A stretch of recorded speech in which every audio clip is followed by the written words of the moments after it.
You're joining us in the First Time Buyer Tribe, which is powered by Kate Faulkner and her property checklists for first time buyers.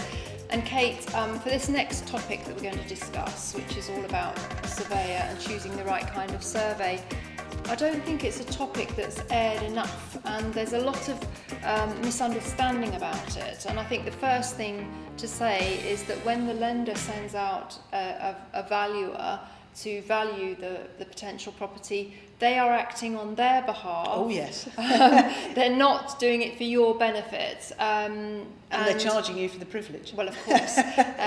So you do need to get independent advice. Buying a property is the biggest, pretty much the biggest purchase that anybody will make in their lifetime. And I just can't believe that people don't employ the services of a reputable surveyor. So one of the reasons is they think that if the lender is going to lend them £200,000, it must be all right. Yep. But what they don't understand is the lender may lend that money, but if there is a problem with the roof that wasn't identified, which is going to cost you 10 grand to fix, then that's your responsibility and nothing to do with the lender. Mm-hmm. And that's where the problems lie. So we have to bear in mind two things really. Is one, that our property stock is very old actually in this country. There's a lot of properties certainly that were built more than 25 years ago, in which case damp and mould are likely to kick in because the damp treatment usually lasts for about 25 years. You may have old leaky windows, all of this kind of thing. So I have to say, throughout my buying experience, be it professional or personally, I've always used a surveyor, and I call them my knights in shining armour for the simple reason they are not salesmen. They're one of the few people that you will meet who aren't trying to sell you something. In fact, they'll give you all the reasons why not to buy your home. But if you don't know the cost of all of those reasons, flat roofs, for example, if you've got a flat roof, get a survey. Yeah. If there are tiles missing, the chimney looks a little wonky, get a survey. You're talking about thousands and thousands of pounds to fix those problems. So spending £500 to £1,000 on a survey does two things. It gives you an idea of what you might need to spend money on now that you can then take off the price. So better negotiation. I've always used my surveys to negotiate.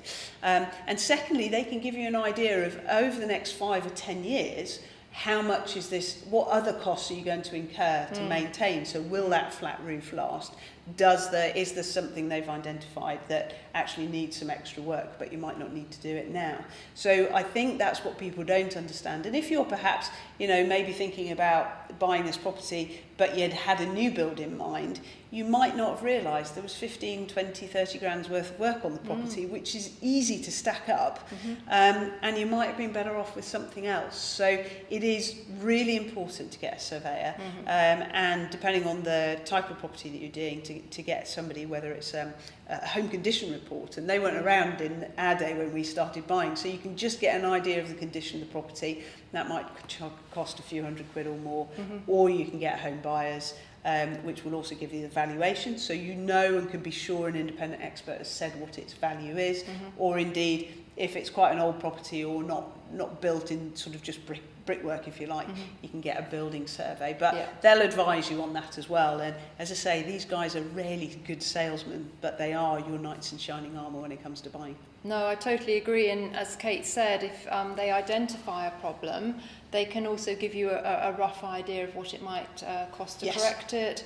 And then you can perhaps go back to the vendor and negotiate a little bit of a discount. Or if it's a really serious problem, then we're going to find that no lender would lend on it anyway.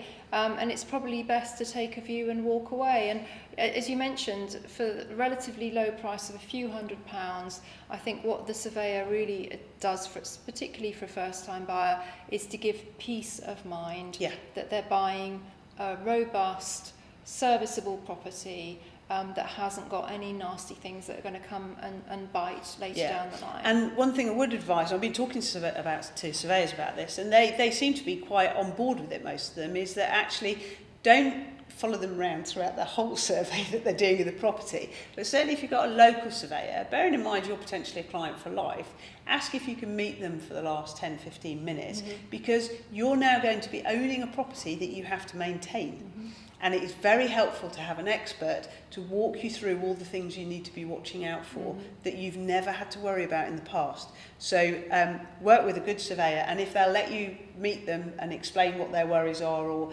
anything you need to think about in your purchase or ownership for the last 15 or 20 minutes, I think you should have a pretty good person on your hands. I think that's a great tip. And just as we close out here, I think we would say that surveyors are professional individuals who are regulated by RICS, the Royal Institute of Chartered Surveyors, and there's other professional and trade bodies. Yes, so there's two. So you get RICS and you get what's called the RPSA. Yeah. So RPSA can carry out home condition reports, RICS can carry out all three types of reports that you have. So either of those is fine depending on which report you want.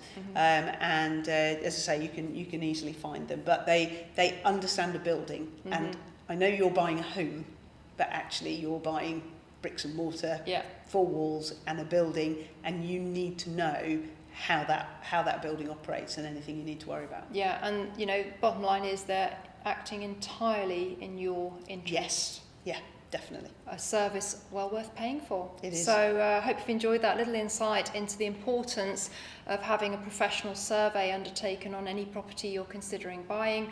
Money well spent, and indeed time well spent would be to click on Kate's checklist, which you'll find a link below this video, and that will take you to her resource about choosing a surveyor and how they can help you as a first-time buyer. So thanks again, Kate. Pleasure as always. Very much enjoying our chats about these different topics, and do stay tuned to the First Time Buyer Tribe. We've got lots of resources for first-time buyers, and we hope you'll stick around.